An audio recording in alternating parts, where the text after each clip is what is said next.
हमारा जौनपुर में घटना घटी है अनुराग यादव के ऊपर गीत है। कैसे लगे कमेंट में ज़रूर बताना, लाइक शेयर सब्सक्राइब करना।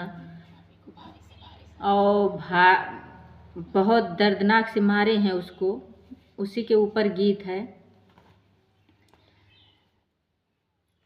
मूड़ पीटी बबुरुआ मई छाती पीटी मैया, मूड़ पीटी बबुरुआ मई छाती पीटी मैया।